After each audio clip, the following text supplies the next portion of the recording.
Hello everyone, Somber here. This is the next, I think third now in my videos in a series playing Dominion 6, a big multiplayer game with all 26 of the Warhammer mod nations. I am playing as Cathay. It's turn number 11. Let's see how we go. So first we've got Austin, the state captain. So he is that feeling when no guns Lord Amir is the veiled. I think that's Altdorf. They all have state captains, the three Empire nations, but I think that's Altdorf. They're playing the Black Throne. Lots of throne claimants. We haven't claimed ours yet. We have a battle in Walden. So this is our mostly monks taking on heavy cavalry and some light cavalry and not much else. Let's see.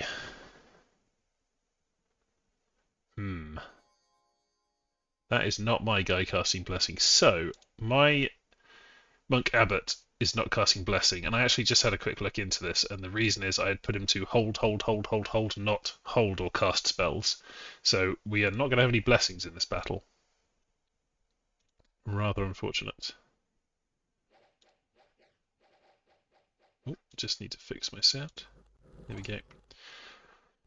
But even without blessings, these are monks with multiple experience stars, because they're recuperation. We don't tend to lose that many during expansion from attrition, which means very high defense skill. Without the experience stars, it's only 15, but they've got good protection and they've got that very high defense skill. So they should be okay. They've got some peasants and things backing them up, and there's a few arrows coming in. The arrows are kind of the thing that causes the damage, I think. Yeah, short bow in the head for 8 points of damage. There you go. But with their high defense skill, they can defeat heavy cavalry fairly straightforwardly. We've got a few more arrows coming in. So we've defeated the heavy cavalry. We should now crush through the militia without any issue. And then it's off to fight the light cavalry. So this would have gone better if I'd actually managed to bless my troops. Bit silly. Now he's casting Blessing because he's run out of script. So he can do what he wants. But still, this should be a straightforward win against the light cavalry and the commanders. There we go. Did we lose much? We lost the peasant spear and we lost one celestial guard. These guys, despite their very good stats, they do tend to die fairly often. They just don't have that much protection. Only 14. So, yeah, you do lose celestial guards every now and then. And they are 20 gold, so it's not ideal to be doing that. I'll have to make some more of these at some point to reinforce the rest of my troops because I have been consistently losing a few of them. So in Jira, this is the wasteland province full of ghouls that we were expanding into. Norska has also expanded into it and they have attacked it first. Wow, big stack of Reavers. So this is Reavers without experience stars, so they're fairly recently recruited. They've probably just been getting these in all their coastal provinces, and they've swept them all up with this Norskan chieftain. Maybe they've sailed here. So we've got this big, just a mass of Reavers. We do have some of the afflictions. They have been in fights before. They have some XP, but not many. Otherwise, they'd have experience stars. They are going to absolutely flatten these ghouls without any issue at all. Maybe they'll lose one or two, not sure, but it's going to be very one-sided.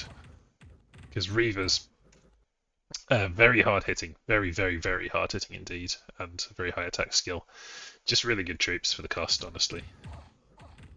They're 16 gold each, and they are ferocious. And if they get enough experience, they do need quite a lot, but if they get up to 50 experience, they get promoted into Chosen or one of the Norskan Wolfstruck, Ravenstruck, or Bearstruck, kind of mutated were versions, which are all very good. So yeah, very straightforward, smashing the Soulless, smashing the Ghouls. And that is that. Did they lose any? 1 out of 61. That is so 61 of those is, they're 16 gold each, so that's basically 1,000. It's 900 and whatever, 960, 976. Yeah, so expensive, and they crushed those ghouls like it was nothing. But my forces are a bit more complicated than ghouls, so I have these guys attack on hold and attack rear, pretty good heavy cavalry or medium heavy. We've got our experienced starred monks. Some of them do have afflictions, but they're going to be blessed. We've got some troops based in with them. We've got our crossbows, and we've got our fire rain wagon. And we're really going to hope for the fire rain wagon to do a lot, and for the monks to just be too hard to hit.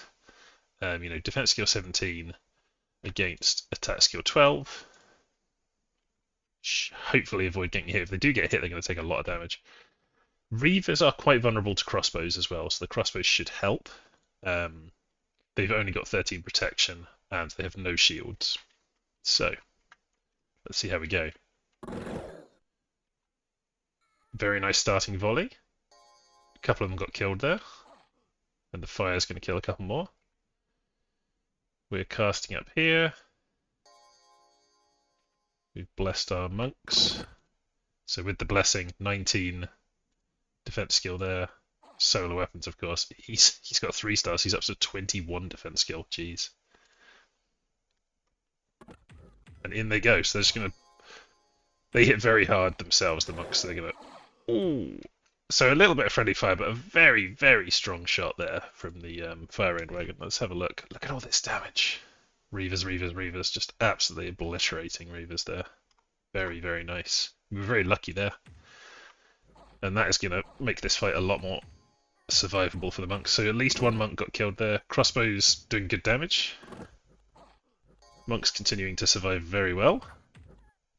Killing a lot of Reavers. Where are our cavalry? They have now gone all the way around and reached the backs. They'll kill the commander, so we're definitely going to win. And then they'll sweep up these guys. So it's looking like quite a bad loss for Norska here. Yeah, the leadership is dead. Norska's routed. Another very strong fire rain wagon shot. And the remaining Reavers are going to get crushed between the cavalry and the monks. We had the superior force and we had good counters to the Reavers. We were also very lucky with the fire rain wagon. Let's have a look at the final count. We lost an Iron Body Monk who got surrounded by Reavers and just got chopped. We lost a Celestial Guard again. Didn't kill anyone, but you know, he died instead of a monk dying, which is good. And we lost 2 swordsmen again. They killed 2 things. Made a good account for themselves. Other than that, you know, like no losses basically. The Fire Rain Wagon killed 27 units. I think 1 or 2 of them might have been friendlies. I think they might have killed one of the Jade Swordsmen. Norska loses all 60 of its Reavers. They only get 3 kills. Yeah, so one of the things was killed by the firing wagon or the crossbows. The crossbowmen got 7 kills themselves, so that's 7 Reavers, pretty decent. And we got the Norskan chieftain, nothing survived and retreated. So, crushing victory against that expansion party, that's what you want from a bump. Unexpected event in Kunaral. So this is because the gnawing rats sight from the Skaven is there, like a plague of rats. 3% chance each turn of them trying to assassinate a province, and they're trying to assassinate one of my fire elementalists. We said the result of the battle is he dies. Now that is a big lot of rats. They're not very strong, the rats, but this guy just doesn't really have anything. Very low protection, so they'll just go and bite him. He cast Burn, and I believe he missed the rats and hit a barrel. What an idiot. And now he's getting bitten by the rats. He's crippled. Okay, well he's toast, yeah. Does he burn one of the rats before he dies? Yes. And then he's dead. So that's 150 gold down the drain. We really need to get rid of those gnawing rats. We'll see how big an impact they have during this game, but they are pretty unpleasant. And we're not even bordering this game. Couple of unexpected events. So Miratrand, 430 people leave. Bleh. Sulfuria, we gain extra resources, but some population leaves. So not terribly impactful, but not great. So thinking about what's happened this turn, we could go, oh, we've dealt a fairly significant blow to Norska, at least a turn of their recruitment basically slaughtered there, about 1,000 gold. We could go on the offensive against them, but I feel pretty insecure because we've got orcs massing on our southern border. This is a lot of them to just be standing around here. They could be moving.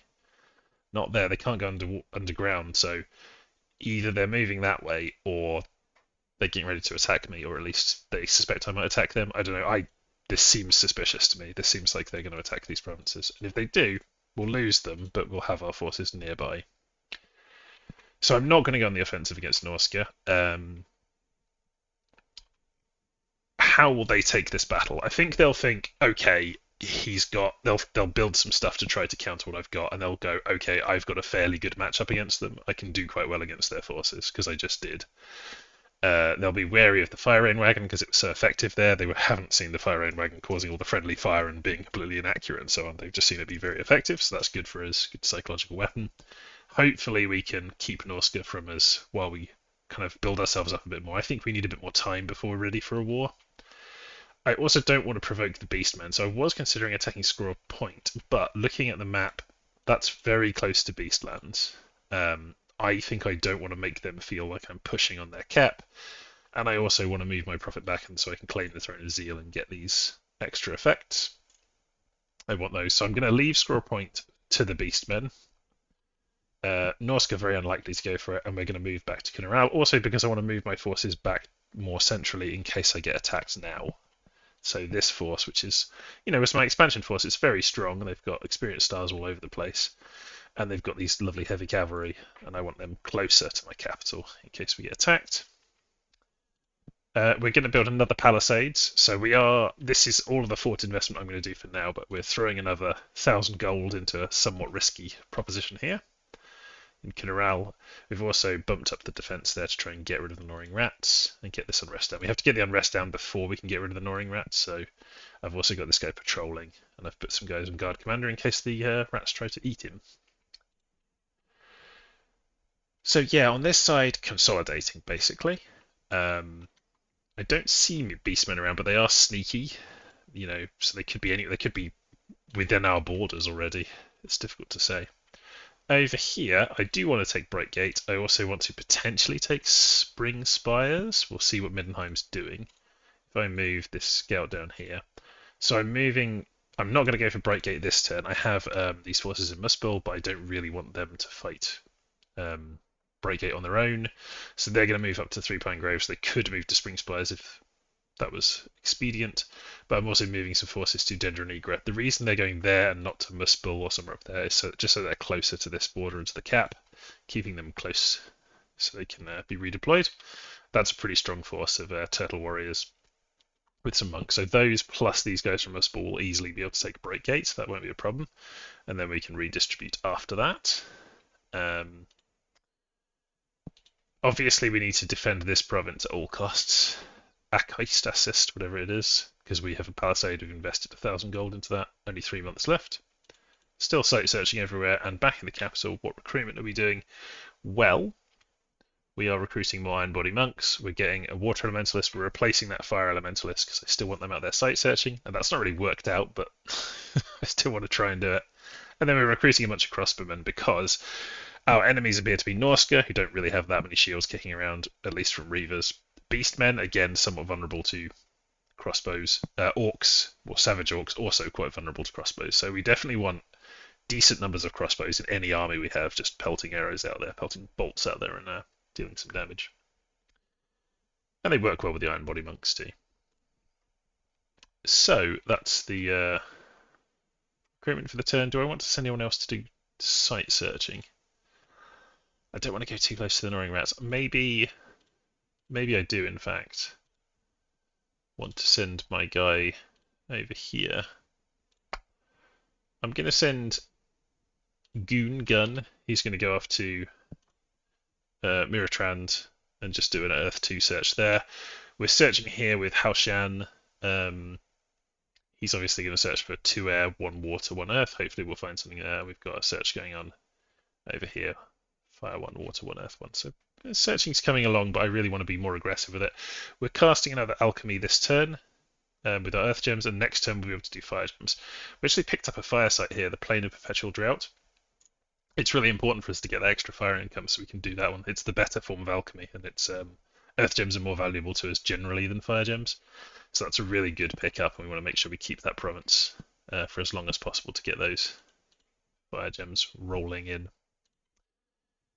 Yep, that's everything for this turn. So our first contact, we're not at war yet, but it's good to kind of put a curb to Norscan expansion. If they had their raiders here, they'd probably also go for Squirrel Point. If we hadn't stopped them in Jira, they really would have been menacing us quite a bit, and destroying those is good.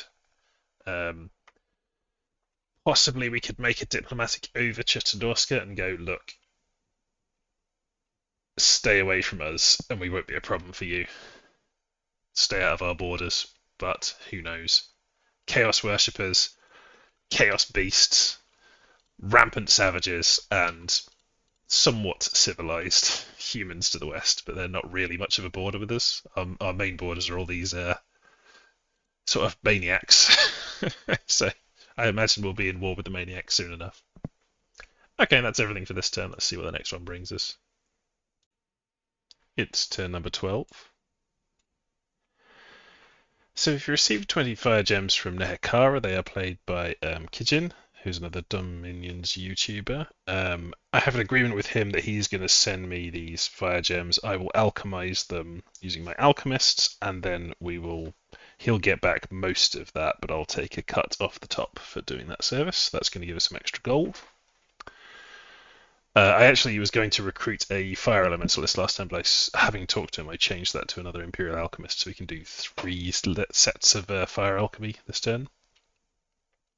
Free Hugs has claimed the Throne of Winter, so we've got a Norscan throne claim, and that's going to cause everything to be colder, which is this event here, the Throne of Winter. We've got an Ungor Scout for Kislev has claimed the Throne of Thorns, so lots of thrones being claimed. And we also have Preaching for Recruitment, the Lich Acolyte, claiming the Throne of Flames.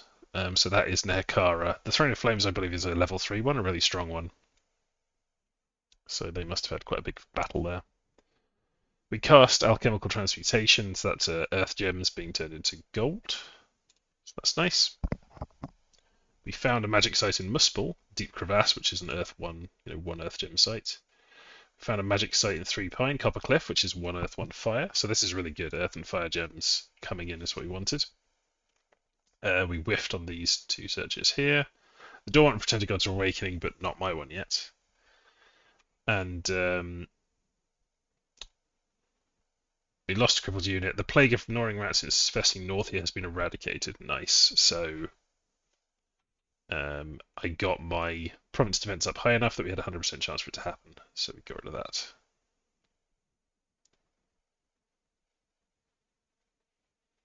Yep, that seems that's why it happened.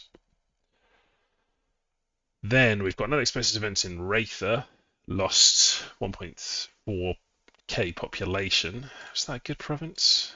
Wraither, yeah, it was a decent province. That kind of sucks. And then in Kudiral, we've got province resource increases, which is good because we're building a fort there. We could potentially use those resources for something. One of our scouts was detected and killed off by the savage orcs. Do we get to see their bless? They're using enlarge. They've got some war boys back here, but not very many. They're mostly just lots and lots of savage orcs, lots of province defense.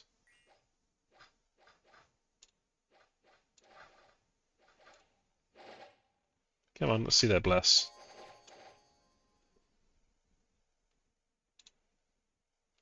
Regeneration bless with reinvigoration. Yeah, that's for their giant boar pretenders to have regeneration, presumably. Regeneration's okay. It can be good on some stuff. It's not amazing on the war boys, honestly.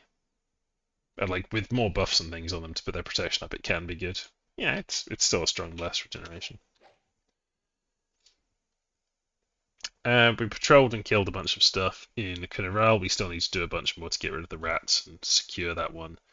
So yeah, we're doing that in Kunaral. We've put the province defense way up because we had a lot of gold this turn. So what I did this turn was increase the province defense significantly in Kunaral and Akist. Because I'm building the forts there and I really don't want to lose them. And when I do build the forts, I want to very quickly get the province defense up to around 40 so that we can get bastions there as well. That's the plan. So we're investing in that. We're continuing to patrol. We're now claiming the Throne of Zeal here as well. And we're moving in on Bright Gates. We need to finish that off. I was going to move some stuff to Three Pine Groves and go for Spring Spires, but I think I'm going to take Bright Gate.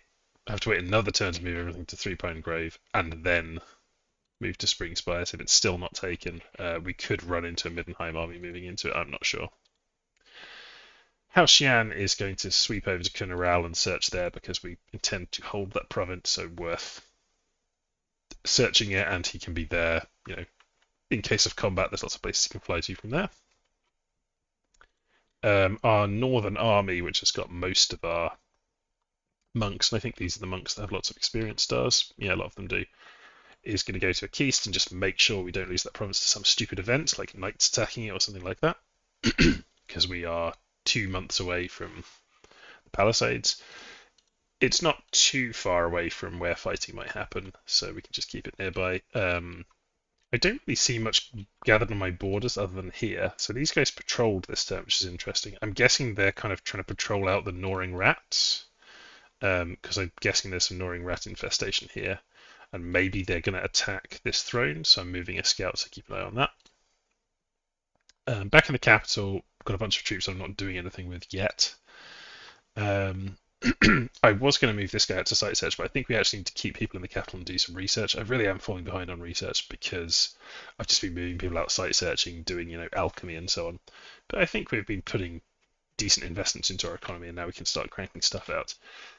That said, this turn I was going to make a Dragon Bloodlord, and I'm wondering whether I should switch that to doing something else, just to get the research going. I could get a Fire Elementalist and start on something else potentially. I don't know. It is very tempting to just get more Dragon Bloodlords because they're so good, and because if I have a bunch of them, I can then do interesting stuff with them, and they're capital only. So, yeah, they're the only capital only mage. I think I will stick with Dragon Bloodlord because it's interesting. You can see I'm doing 3 sets of distilled gold, so I'll give a big portion of money to Kijin. Next turn that'll be sent. I'll get my cut of that, that'll be good. But I'm also doing one for myself because I also had 10 gems available, fire gems, so we're going to have lots of gold available, which is good because maybe we want to get another fort up next turn. We certainly want to put the province defense up really high on these provinces. And we also need to build labs and temples, at least labs, to get those mage turns going, and we're going to have to pay for more fort upgrades. So there's just lots of gold we need at the moment. We're not in a war currently, we're just on the defensive. I put up province defense in multiple of my provinces, just up to like 6 in a bunch of them to try and ward off some events. But yeah, we're just on the defensive and kind of building ourselves up. We've got really good income. Having 2,000 income at this point is very nice. We've got good scales for it, and we've also got all the Imperial Harmony sites, which are giving us all these extra resources and so on. We could do with getting one up here. We don't have that going yet. We've got a bunch that are just nascent and not doing anything yet, but in our core provinces, True Imperial Harmony, very important to keep this. Cathay's big mechanic regarding these is you just need to never lose your provinces, so it is worth investing in province defense and defending armies and things patrolling around, because you just, by never losing these provinces, you make so much extra income. An extra 20 income is massive, multiple provinces. So that's the plan. Not a very interesting turn really, but just on the defensive at the moment. A little bit more moving around, site searching and so on. This is the force that's going in to try and take this province. It'll be very easy. I don't know how much we'll lose in the process, but it'll be easy. We've got a load of Tortoise Warriors. I think these guys will run ahead of the Tortoise Warriors, so I'm actually going to move them back so they don't die. And then we've got some fireworks and a bunch of crossbows, and I've set Pengji to be Ignite Arrows casting to beef up my crossbows a little bit. Since he's there and he's going to be sight searching the next turn, just bring him along to do that. So that's everything for this turn. Let's see what the next one brings. It's turn number 13, unlucky for some, but Cathay has no truck with such superstitions, so hopefully we'll have a good lucky turn. The Beastlands has sent a proposal to us. Let it be known that to party God of Beastlands, the Morningstar, Lord of Suicides, Gatherer of the Dead, King of Forgetfulness and Oblivion, proposes peace and a non-aggression pact between our nations. As part of the deal, once Lord of Suicides is ascended, the people of Cathay will be remembered for this peace and treated favourably. So I guess we have binding diplomacy in this game. I am not going to accept this proposal because the Beastmen are an inherently untrustworthy, heretical, filthy, chaos-worshipping nation of monsters. So, no. Bye. So it seems like, given they've sent that and we've said no, it's quite likely we're going to have a war with the Beastlands. So I'm going to kind of prepare for that and Norska. I don't. We've had a little bit of a conversation over Discord with the Greenskins player, and it doesn't seem like they're planning on attacking us, but we'll see. A couple more claimants to thrones. Tilia has claimed the Throne of Twilight, and Logue, the Ogre Bruiser for the Ogre Kingdom's Goldtooth tribe, has claimed the Brass Throne. That's interesting. So there's a throne has changed hands there. I think somebody else claimed the brass throne previously, so it looks like there's some back and forth. We have claimed the Throne of Zeal, which of course is going to pump up our province defense, which is very nice. And we cast Distill Gold with 30 fire gems this turn, so each of them gave us 375 gold. And we have sent 625 of that gold to Kijin, to Nehekara, because that was the deal we'd made with them. So we make a profit off that. We did some alchemizing for them. Normally they would only get 500 gold. They've made a profit of 125 gold off that deal with us. And we made a profit of 125 as well, I believe.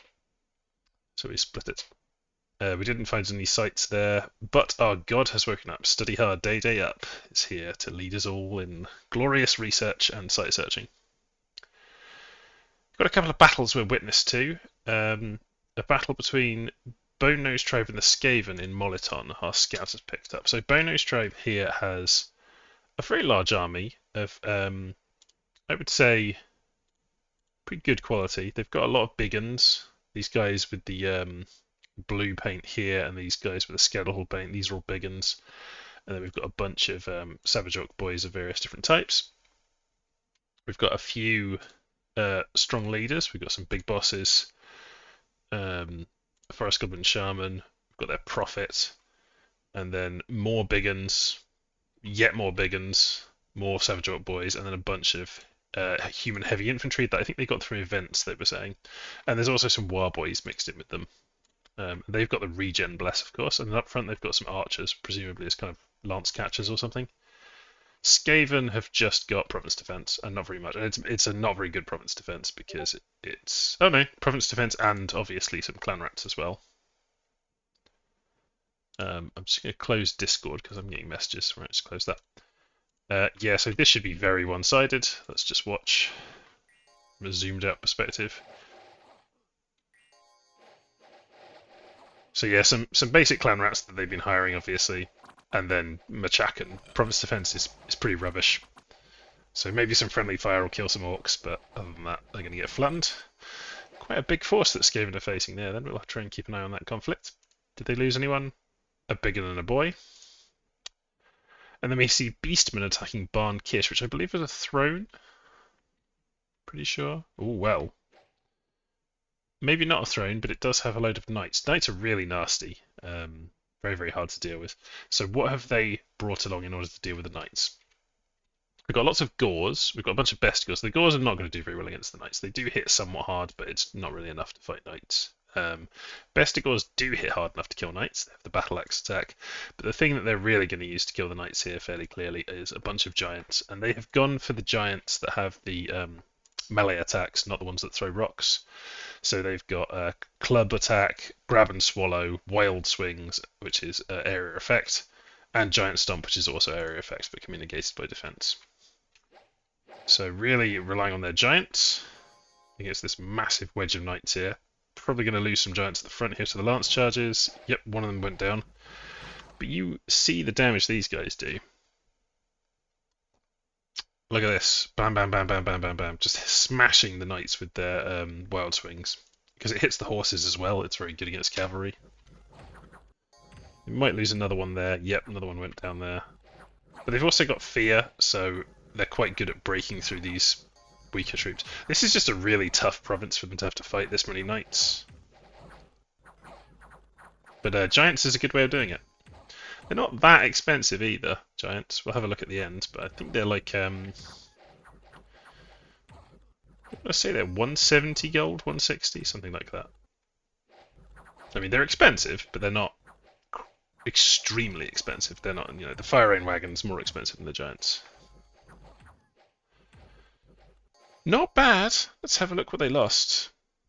So 13 Gauls, okay. 2 Giants, and the Giants are 190 each. Okay, so, it's not cheaply taken, but it's effective. They lost to Gave, which are their little sacreds, and they lost a couple of Bestigors. You see, the Bestigors did quite well, getting 10 kills there. A lot of Wargors, interesting. I guess they've been recruiting everywhere and just bringing these guys in. So yeah, pretty good, taking that province. We attacked Brightgate, which I knew was going to be a fairly tough province. We don't have the most amazing force here, but we've got a bunch of monks, not with experience stars really. We've got a bunch of crossbows and repeater crossbowmen. We've got some fireworks, which I don't expect to do anything really. And then we've got a decent line of tortoise warriors. But we are up against heavy cavalry in reasonable numbers, and then quite a few heavy infantry as well. So I would expect to lose some stuff. Here go the fireworks. Total whiff, didn't do a single thing. Crossbows hit a horse. These guys are generally not too bad against horses. We're casting some ignite arrows, which is nice to get a bit more damage from our repeater crossbows. In go our iron body monks into close combat. The friendly fire hopefully is not going to hit them too badly. In go the firework peasants. So you can see this heavy cavalry rather just got destroyed by the tortoise warriors. These ones are not going to last much longer, but now the heavy infantry have arrived. We probably could have placed our troops a bit better here. We've ended up with these guys are getting stranded here, away from the rest of their comrades, so they might perish. We've also seemingly hit our guys with some repeater crossbow fire and done a bit of poison damage, which is not ideal. But yeah, we're capable of grinding them out in melee, but we're making this harder than it had to be. Our missile units are hitting us almost as much, I think. Though, the tortoise warriors are fine. They've got the shields. It's more the monks getting hit that I don't like. We might lose a monk or two here. Our firework peasants also got unceremoniously destroyed. They're very bad in melee. I don't think they're very good in general, the Peasant Rocketeers. They're more like a fun unit than a good one. But someone was telling me they were incredibly effective in large numbers. We'll keep using them because I've decided to, friendly fire kills one of my monks. I've decided to try and use every unit I can in this to kind of showcase the nation. So we'll see how that goes. So Brightgate, we lose a Jade Swordsman, okay. 7 of our Peasant Rocketeers who do nothing. Okay, they're not that expensive. They're only, 8 gold. I say not that expensive. That's cheap. Iron Body Monks get lots of kills, but we lose one of them. 1 Iron Body Monk is okay to lose. 3 Tortoise Warriors. That's a bit annoying. I would have thought. I think that's those ones that got stranded. Yeah, they did a little bit, not quite as well as I was hoping. The Crossman got 5 kills. The Jade Crossman got 5 kills. Some friendly fire in there as well. Unexpected event in Muspel. Swallow seen chasing an eagle. Very strange. Misfortune and unrest. Not great, but that's a minor event. We've got rid of the plague of gnawing rats. That's really good. So that's all of the gnawing rats exterminated from our provinces. I wonder if that's why the orcs attacked this game, because they were sick of the gnawing rats coming out of their territory. And then we've got an unexpected event in Kunaral, Bloodstains +5. Okay. And then another unexpected event in Muspel. Lowered Dominion plus growth. That's fine. I'd rather have the Dominion probably, but gives us a bit of growth. Everywhere gets colder, and the time of strife brought by the Throne of War has ended, so people aren't getting those free heavy infantry and things turning up anymore. And we caught and killed a vampire bat. That was probably Kunaral, was it? Yes, he was just checking out who owned the throne, I think. So this turn, so I've sent the 625 gold to Kitchen. I'll just show that if you go to, is it send messages? It sends you the log. They definitely added something to Dominion 6. I remember Dominion 5 didn't have this. Yeah. So we're sending 625 gold to Nekara, and we're saying no thank you to the non-aggression pact of the Beastlands. This turn, we are consolidating forces in 3 Pine Grove. So we've got a lot of monks, tortoise warriors, decent number of crossbows and things, and just assorted other stuff. We don't really have enough guys there to bless all of them, and the reason for that is I was going to send two, but I've decided to keep one of them up here to build a temple because we're one turn away from having the palisades built, and as soon as we've done that, we can start producing iron body monks, which obviously our bless is very strong. We want to get plenty of those, so I want the temple there immediately. We had a lot of money this turn, so we were able to invest in that temple, get full recruitment in Cathay, which I will show you. We're recruiting more Iron Body Monks, and we're recruiting a bunch of Jade Lancers, and I just had some leftovers, so a repeater crossbowmen. But the Jade Lancers, yeah, just another detachment of cavalry. I want to have most of my fronts, I want to have some cavalry available for doing like hold and attack rear and stuff like that. It's useful just to have some about. This turn we'll be getting the Dragonblood Lord, so next turn we'll be able to have other mages. We'd like to get lots of individual mages rather than Dragonblood Lords, ideally, and move them all into Cathay because Study Hard Day Up has woken up, so you can see their paths available there. And they have Inspiring Research of +1, which means everyone in the province gets +1 research. So they're going to sit there and research just for now until we've got a little bit of research done. They probably will then be doing site searching and things like that because of their extremely wide paths. But for now, big research boost, and they help all of my other researchers as well. We're casting out chemical transmutation with earth gems. We're probably going to stop doing that because we don't need the gold so much at this point, but just for now, more gold is good. And then we've spent a lot of gold here to get our province defense up to 37, and down here to get our province defense to 37 because we want to establish bastions in both these provinces as soon as the forts are there. 37 is not high enough to guarantee it, but it gives you a chance. 40 gives you a better chance, 45 gives you an even better chance, and so on. But we'll probably get up to 40 in both of those just to try and get those bastions set up. But we could get it with 37, it's possible. It also just means that it's much less likely to get taken over by an event or raiders or something. If you look at the province defense available there, pretty significant army without anyone even patrolling. And we're not going to have troops there patrolling or anything because they're moving down to Three Pine Grove. These guys in Three Pine Grove are probably going to go for Spring Spires. So, given that's the case, I should probably send...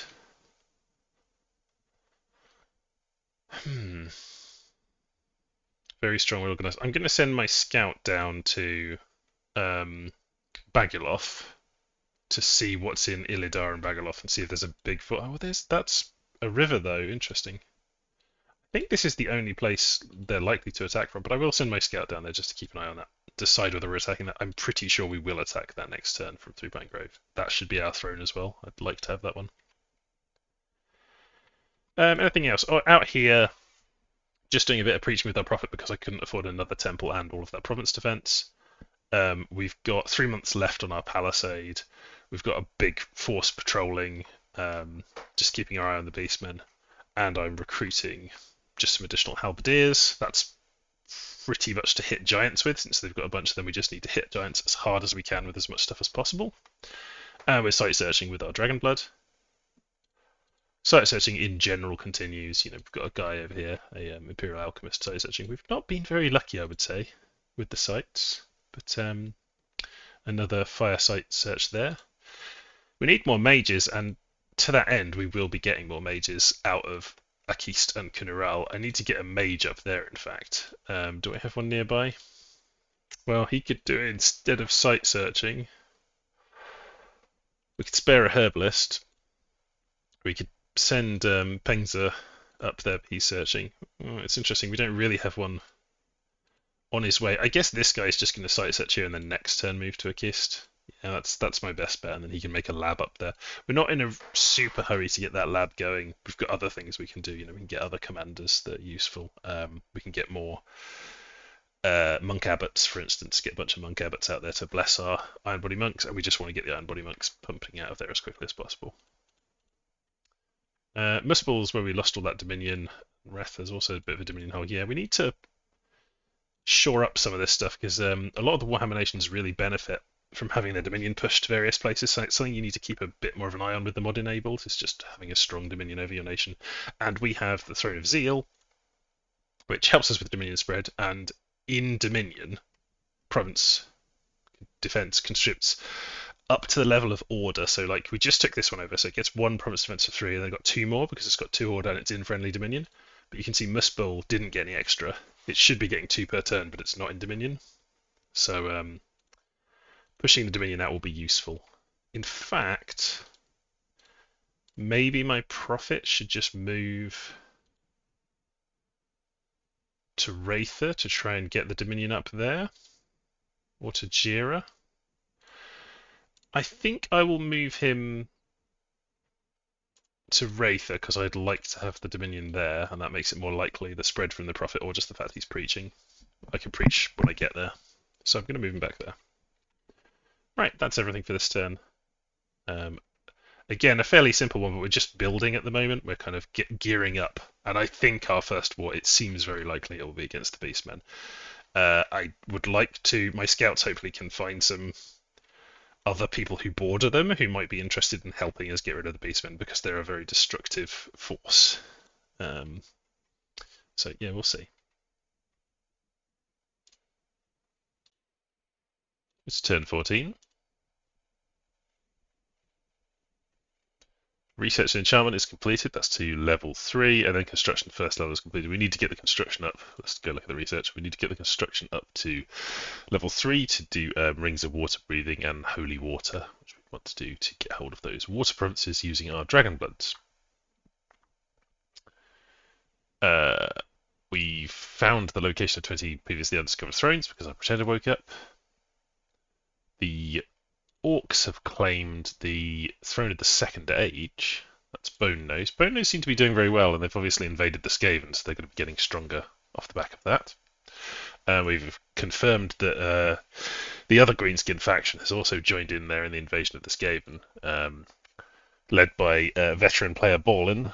That's Black Crag, and he was complaining quite a lot in the Discord about the Skaven's gnawing rat site spreading everywhere, so I presume that was part of the motivation for it. We've cast Alchemical Transmutation, giving us 300 gold from 10 Earth Gems. We've found a magic site in Spire Woods, gem deposits. That's just 125 mineable gold, I believe, so that's very nice, but we'll have to protect that. We found a magic site in Sulfuria. Oakwood Tower, I believe, is just one nature gem. And we've whiffed on a couple of other searches. That's particularly a shame. Dragon Blood Lord's failing a site search is always bad because it's got a lot of paths. We see a battle in Cathedral Rock. This is the only battle for this turn. This is Bone Nose attacking the Skaven. So it's in a cave province, so near the Skaven capital. Basically no province defense at all, a tiny bit, and a big horde as usual. So they're probably going to go after the capital, I would say, to see what the Skaven have there. So obviously they win that with... Oh, they lost a goblin. Muspel, we get unrest and +1 magic. Cathay, we get -3 dominion and +37 unrest. That is bad in our capital. We're going to have to spend a turn patrolling that out. We don't want unrest in the cap. Worldwide event, more cold and more unrest. Oof. This is the Rimtasar potentially waking up. And we've got our palisades. So let's start off with the palisades. So up here we've got our temple. We're now building a fortress. That's another 600 gold. And we are recruiting Iron Body Monks. We don't actually have enough recruitment points to recruit 5 Iron Body Monks per turn. So we're going to be doing 4. But we can get Carp Warriors here. Carp Warriors we can get here because we're a coastal fort. Carp Warriors are nice. They hit pretty hard, 20 damage. And they've got slash resistance. It's the main thing they've got going for them. Other than that, they're kind of medium infantry. But the slash resistance is quite nice. If your opponents are using slash weapons, then Carp Warrior's pretty decent. They've also got patrol ability, which is nice. So I'll be getting some Carp Warriors, but mostly we'll be doing the Iron Body Monks. We just don't have that many recruitment points. Once the order scales are increased in this province, which they will, then that will help get more recruitment points. It's usually not the limiter, especially when we've got a population of 10k. It's, compared to the cap, it's only a quarter, but it's still quite a lot of population. So we're also recruiting an abbot there because we need more abbots in general. And our abbot's currently there, Mohi High. He could preach there. Or I could send him elsewhere. He should potentially... Well, we've only got one candle there, so maybe a bit more robust Dominion there would be good if we preach there. Yeah. Let's see. So we've also got he can't reach this battle down here. We're attacking with our big force into Spring Spires. I didn't see any Middenheimers. There could be Bone Nose Tribe here, but I think I'll be able to fight this without a bump. So I'm sending lots of shield infantry up front, of course. We've got some. We'll add some more troops in there actually, since they're shielded. These guys are just staying back on guard commander, and then we've got a bunch of crossbows, not a huge number. And then the thing that we've really got going for us is this massive stack of about 30, or nearly 30 monks. We've also got a Dragonblood flying in from the capital, so he'll be casting. I'll put him in the middle of those because he can catch a bless as well. Personal Stone Skin, Flying Shield, Quicken Self, Hold, Attack rear. So he's going to fly and attack at the back. Should be fine. Yeah, with Personal Stone Skin, his protection is going to be nice and high. And Flying Shield is a very, very strong defensive spell. And Quicken Self, he's got 2 water, so it's nice to have one of them with 2 water. We've got one of them with 2 air and 2 fire. This one's got 2 fire and 2 water. Yes, he's flying there to help with that, because he'll sight search afterwards as well. In the capital, we are recruiting Iron Body Monks and Mages, and at the moment, because I'm not in a war, and I'm not sure when one will start, I'm not resource dumping at all. I'm just getting the monks because I want to always be getting monks, but I'm not recruiting more troops in Cathay with the rest of my resources and gold. I don't have very much gold left because I spent a bunch of it putting both of these to defense 40. Important to do that. We want those bastions up. But yeah, I'm now holding off getting more troops because we're not currently in a war, and the monks coming in and building mages and forts and temples, that'll take up all our gold rather than going with lots of scales troops. So yeah, Haoshan is now flying off to sight search in Walden.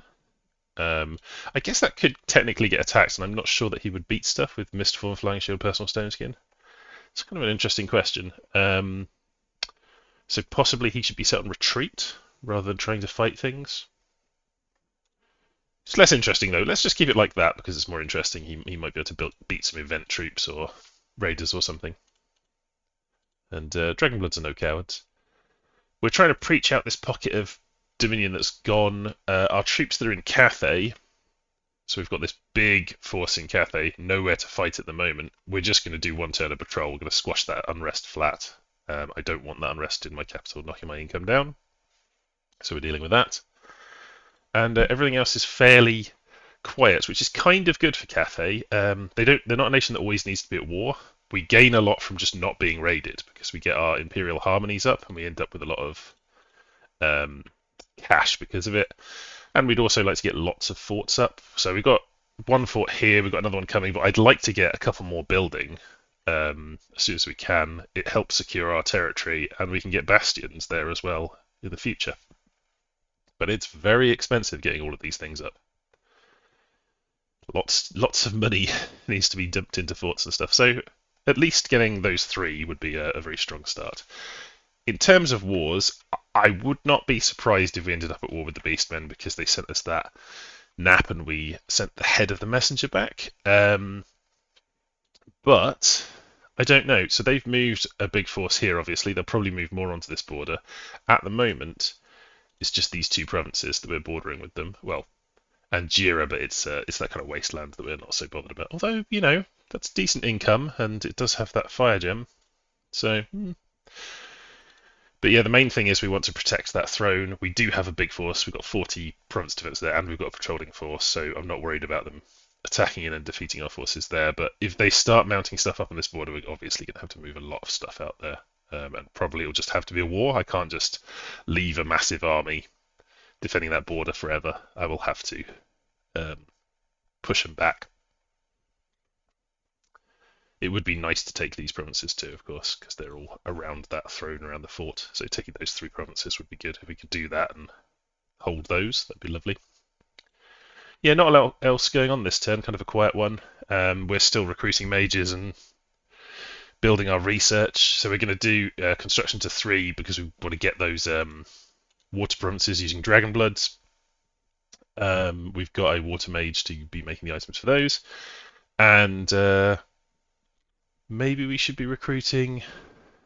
Yeah, this actually Earth Elementalist is very good because of the enchantment research with the giant strength is good, but maybe we do need. Well, we don't have an air elementalist. I was just thinking maybe we need more water mages to get going with that research. I'll tell you what, I'll do water, earth, and then I'll do air the next turn. Let's get another water elementalist ready to make items for us. We also obviously don't have that many water gems, so it'd be nice to get some income going with those. I could send this guy out site searching. We've got a prime candidate there, Miratrand, for a water search. Or Dendronegro would not be a bad one for a water search. A lot of them have had water 1 searched in them already. Let's go, this is coastal and a forest. Let's send out our water mage to see if we can get some site searching done, get a bit more water income. Really, site gem income is going to be really important for us to make these Dragonblood thugs that we want to. But yeah, the piece is beneficial to us. We're going to have to keep an eye on what's happening down here with this. Obviously, Skaven, they've lost their cap circle. I believe Black Crag have already taken all this stuff on this side, so I'm going to move my scout onto their capital. He might just get patrolled out. I don't know that their capital's going to be attacked immediately. We'll see. But it looks like Skaven are getting squished. Alright, that's everything for this turn. It's turn number 15. 20 fire gems from the Hekara. This is part of our deal to do fire alchemy for them. We split the profits. So that's always just more money for me, really. We've got some thrones being claimed. So this is the dwarfs claiming Throne of Stability. This is the is it Aldorf? This must be Aldorf, I think, claiming the Throne of Pride. And Nurgle claiming the Throne of Beasts. A lot of thrones being claimed. We should look at that this turn, though. What throne's owned by who? Gunnia Elementalist failed to find anything. A bit behind on our magic site searching. We see a battle in Light Hills. So this is Black Crag. This is their pretender. We can see their bless is reconstruction morale +1. So bless specifically for the Colossal Fetish. 144 hit points because he's out of Dominion. And he's obviously got regen because of this. He'll be casting Personal Mist Form, some type of protection boost. Well, he's already got very high protection. And then, because he's an innate spellcaster, he's just going to be jamming out Evo spells, presumably, against these guys. So yeah, Personal Stone Skin, Personal Iron Skin. Don't think those stack. Personal Mist Form. It's going to be very tough. They'll break the Mist Form, I imagine, because the Lance attacks hit so hard. Earth Meld. So it takes a bunch of hits on from the Lances. I haven't broken it so far. Shockwave. So Shockwave is how he's going to kill them. Because the Colossal Fetish doesn't trample, he just casts spells and stuff, and is incredibly hard to kill. This is a very tough province. If you didn't have a pretender like that, dealing with that many knights is very hard. Shockwave again. Still hasn't taken more than 1 damage off any of these guys. Shockwave again. Nope, they're not able to hit him. Ah, there we go. They've broken the Mist Form. This is probably because of his high fatigue. But he's still got all those hit points, and he's still got the regen. And they're low on knights. They're going to rout pretty soon. Otherwise, they might be able to do a bit more damage to him. Pretty nice. Pretty good tactic. We attack Spring Spires, which is a throne. So we've got a bunch of crossbowmen, a lot of monks. We've got one of our Dragonbloods, and then we've got a lot of shielded infantry at the front. They consist of 1 billion Horse Tribe. So Horse Tribe don't have great stats, but obviously it's a lot of them. A lot of light lances and a lot of shortbows can do some damage. The monks, for instance, we know they're not so good against massed projectile fire, so I'd rather they don't get shot up too much. Hopefully it mostly goes for the shielded guys. We're not a very high protection nation by any means. We've got our own fire, but not as much missile fire as them, but still pretty effective at killing a couple of them. And our Dragon Blood has been buffing up, and he's going to go and attack rear. He's got that high protection and everything. He's got the protective force from the flying shield. So our repeater crossbow is now in range, nice and close. They should get some kills. And we're about to reach melee, and our Dragon Blood should be landing at the back any moment. So the monks will easily crush the northern bit there. Our shielded guys will slowly move through this. You can see a lot of these guys have been poisoned by the repeater crossbows. There he goes, Dragon Blood goes in. I imagine he'll be able to kill a fair few of them. They really don't stand a chance against him. His super high defense skill will make sure of that. It's a shame he doesn't have fire shield, because he'd be killing the horses much quicker by doing that. So we're winning in the north easily, and our shielded infantry is now just chewing through the front. So this shouldn't take that long, but we'll probably lose 1 or 2 guys in the process. The Dragon Blood's doing great. Just adding to them, and a bunch of them are routed. So that's very good. This is going to speed this up, and we'll have fewer casualties.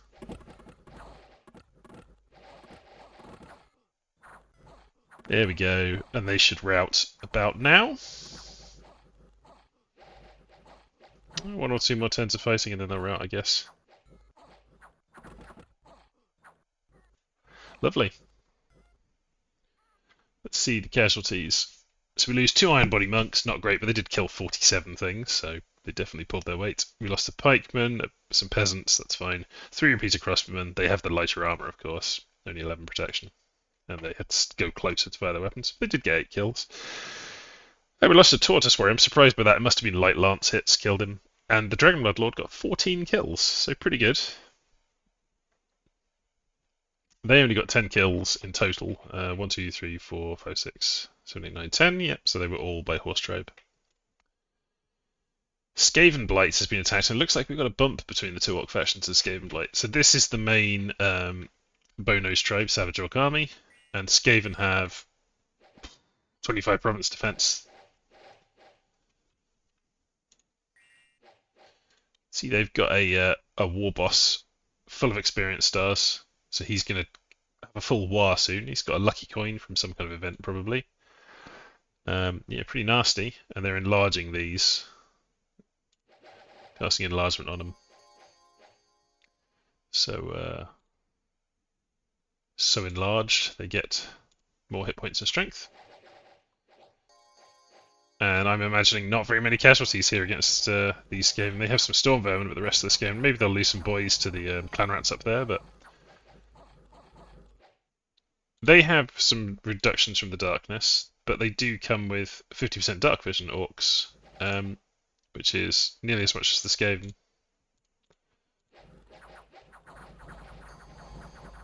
But yeah, just massively outnumber them. How many losses did the orcs take? Like 10 or something? Oh, they lost 13 boys. Lost a war boy. Yeah, some losses. And then Black Crag attacks them. Kind of interesting. This might just be Black Crag getting rid of some mercenaries, and by doing that, obviously they give a little bit of XP to these guys for their like big bosses and things. So maybe they kind of arranged it between the 2 of them. I believe they're allied. In their taking over of Skaven. It's a shame they didn't reach that war boss. They might have done a bit of damage with their lances, because they're multiple experience stars, you know, heavy cavalry, so they can hit pretty hard. But they're going to get annihilated now, because once they're bogged down in melee, they're not long for the world. I imagine there's a few more dead greenskins there. Yeah, not much. 3 wild boys, a forest goblin. So we've established a bastion in Akist, which is very nice. We're going to get our terracottas there for free from now on. In Walden, we've got Sloth. Worldwide, the Throne of Beasts. Ooh, so we're going to get some sort of beast attacks, animal attacks all over the place, I think. We caught a vampire bat and killed it. Let's have a look at the map. So the vampires, I think Middenheim got attacked here. I can't imagine that Middenheim didn't have one of their cap circles, so I'm pretty sure they got attacked. I need to send some more scouts in, so I am sending them in. Yeah, I need to find out what's going on there, because that's interesting. If Middenheim is falling to vampires, it's probably our responsibility to help them. They haven't responded to us. I tried to talk to them on Discord because out of the various neighbours we have, they're the only one that could thematically really be an ally. Certainly vampires could not, Norska could not, beastmen no, orcs no. So it would be in our interest to keep them alive. The reason I'm not really sending that many troops over there, though, is because we've got this massive build-up of beastmen here, and we did reject their offer of a non-aggression pact, which makes them more likely to attack us, and we have a throne right next to them where we're building a fort, so I have to make sure I don't lose this. So I pumped a bit more defense into it to make sure it gets the bastion and to just have more guys there. I'm sending some terracottas because they're long map movement, they can reach Kuneral. So the total forces we've got there, big lot of stuff, some monks without any blessing, which is not ideal. Some cavalry, terracottas turning up to help. It's not a lot, and then we've got a lot of province defense, but could that win against all of these if they all attacked? I don't know. We might lose that one. It would really suck if we did, because we're one turn away from a palisade, and it's a throne. So yeah, that would be bad. So I was going to borrow the neighbour's light over to get this throne. The throne of might is really good. I really would like to get him over there to that throne as soon as possible. However, though I've put in the order to do that, I think I'm going to change my mind and send him to Kunaral because losing that would just be such a disaster. And the turn after this will have enough troops there to just support it. So I think, yeah, we need to make sure he's over there. And he can take with him a couple more troops and just make sure we've got a Divine Blessing. The Divine Blessing makes quite a big difference because we do have, what's that, like 11 monks or something? 1, 2, 3, 4, 5, 6, 7, 8, 9, 10 monks. 10 monks having the bless, it would make a big difference. So we've got to do that, and then we've got to get a Holy 3 over there somehow. Maybe we'll get one of our multi-heroes, they have Holy 3, or we'll just have to get the Prophet over there. If we could get him sped up a bit, I don't know if we can make any items that would help with that. Let me just check what we can make. Boots of long strides gives extra map move, but doesn't work on the cavalry guys, of course. Not really anything. We've not done much research. We've not reached that research level yet, have we? No, we're nearly there. So we've got these guys doing distill gold, and then we'll be able to send the gold generated, to the Hekara for that split. We've got enough of them that they can do the forging of the water items we want, so I'm moving out another water mage to do more site searching. We really need to do more site searching. I want that gem income. It's so important for us, particularly during a period where we're not in wars. That's the best time to do it. I'm making more priests up in a kist and more monks up in a kist and just moving them out. We need to have priest coverage everywhere to get our monks blessed. At the moment we don't have enough. Just having that one prophet over there is not ideal. We've got a lot of monks over here, for instance, only one priest. It would definitely be better to have 2 priests. But we have taken Spring Spires, and I'm moving back up to here, Three Pine Grove. We could move to Spirewoods because we could be in a position of just attacking the vampires as soon as possible to prevent Middenheim from getting destroyed. I really don't know what's going on over here. We just need more scout coverage. But I'm going to move to Three Pine Grove because they could go either direction. Then they're closer to the centre of the Empire, which is better for us. We are site searching over there, of course. We are preaching because it's not in our dominion currently. It's also very turmoily, which is bad. Look at this terrible dominion. Heat 3, Sloth 3, Turmoil 2. Ugh. That must be these guys. Yeah, that's the Bone Noses Dominion. Not a good one for us. They're looking pretty strong, the 2 Orc Empires. They're allied. If they knocked over the Beastmen, I would be seriously concerned about that. They're obviously going to have an extra cap here from taking Skaven Blight. And they've both got, big, scary, awake pretenders stomping around. So yeah, something to watch out for.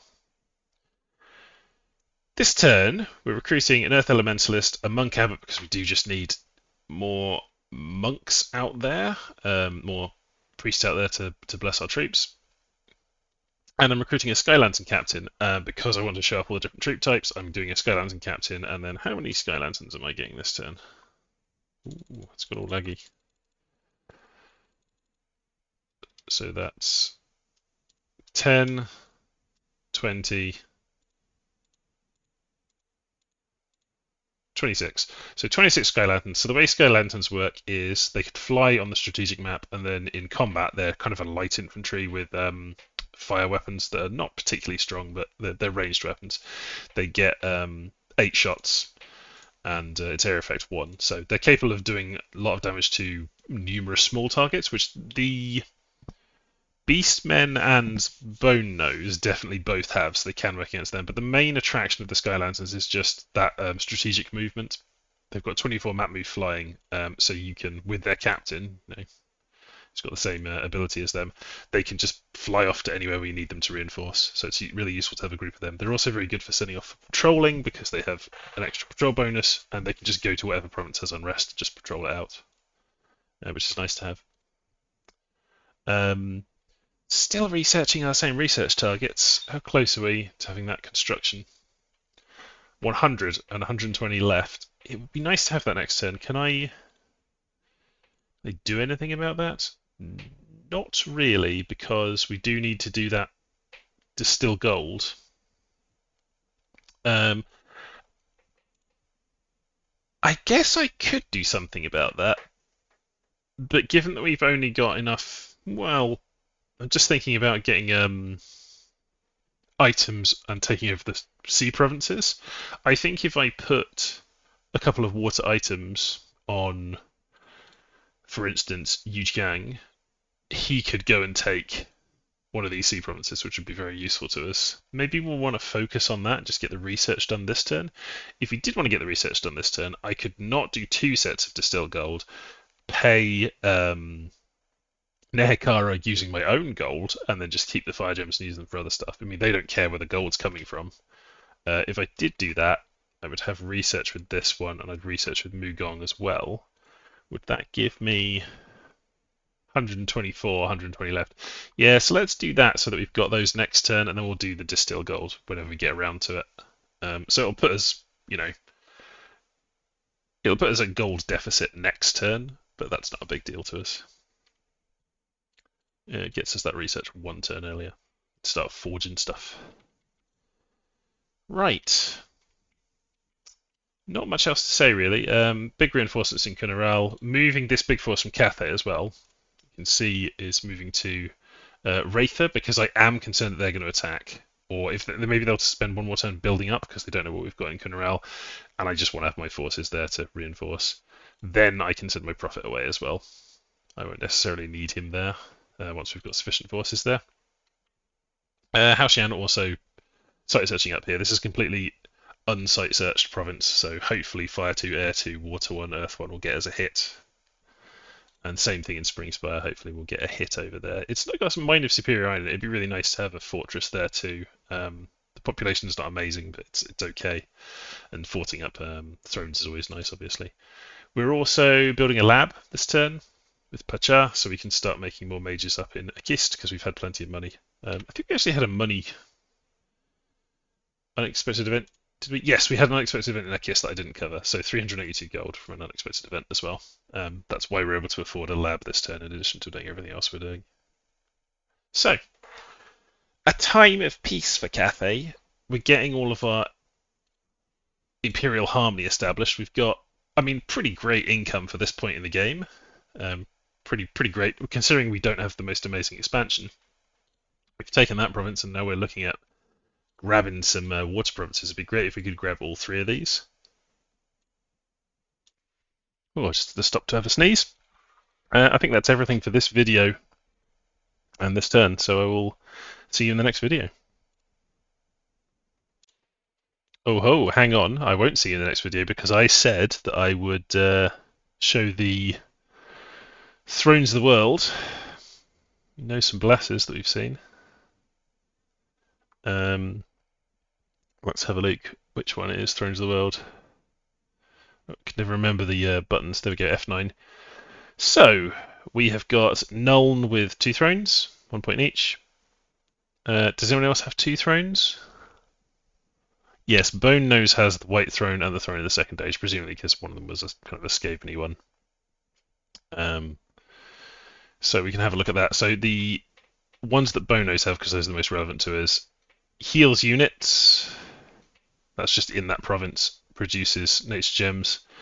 And throwing in the second age, blessed troops get +1 strength, pretty strong. And Dominion spread. So you got 2 with Dominion spread kicking off, of course. That's going to help him. Anything else relevant to us nearby? Not especially.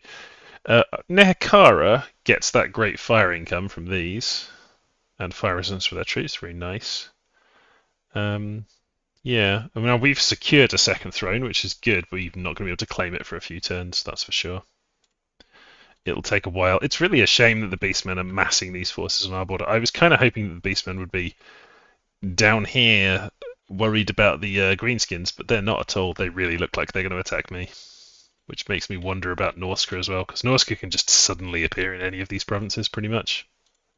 Well, we must just keep our armies ready. That's all we can do. Okay, this really is the end of the video, so bye for now.